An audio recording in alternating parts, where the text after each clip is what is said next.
À quoi sert l'hydrothérapie?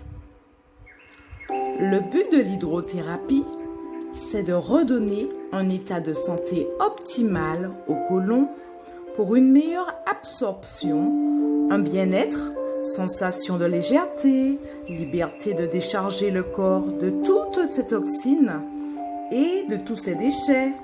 Le corps va bien, cela retarde le vieillissement.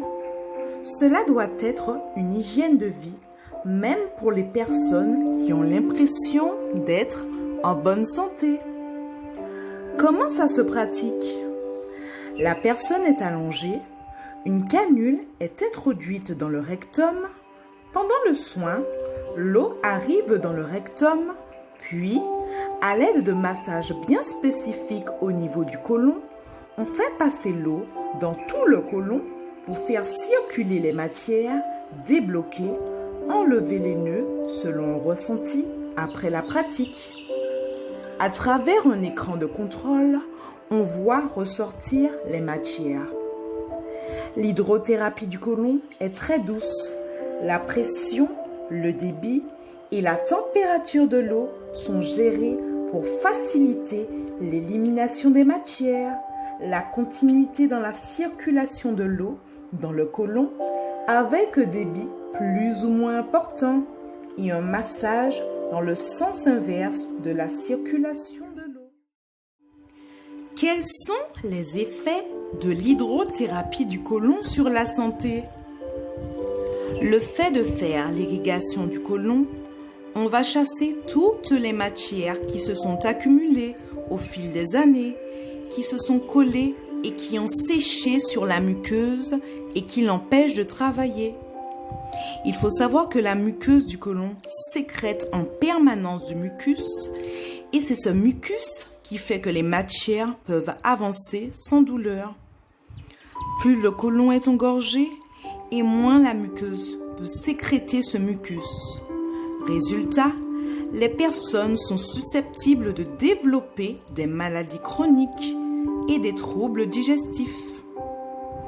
On sait aussi que ce sont les intestins qui participent à 95% de la fabrication de la sérotonine.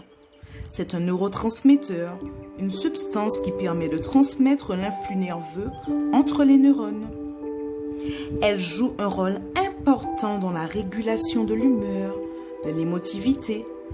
Elle a également des actions sur le sommeil, les troubles sexuels, l'agressivité.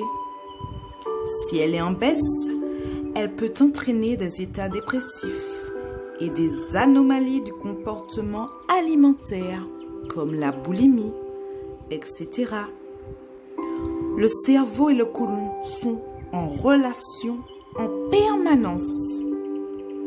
Est-ce dangereux pour la flore intestinale? Pas du tout. Il faut savoir que la flore intestinale se renouvelle très très vite, tout comme la muqueuse du côlon qui se renouvelle tous les 2 jours. Donc, il n'y a aucun risque, bien au contraire, on favorise son renouvellement.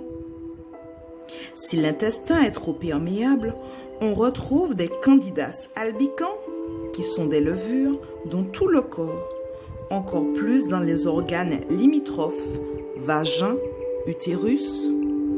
Pour éliminer le Candida albicans, il faut plusieurs séances, entre 10 à 12 jours d'intervalle, avec un régime et une hygiène de vie adaptée.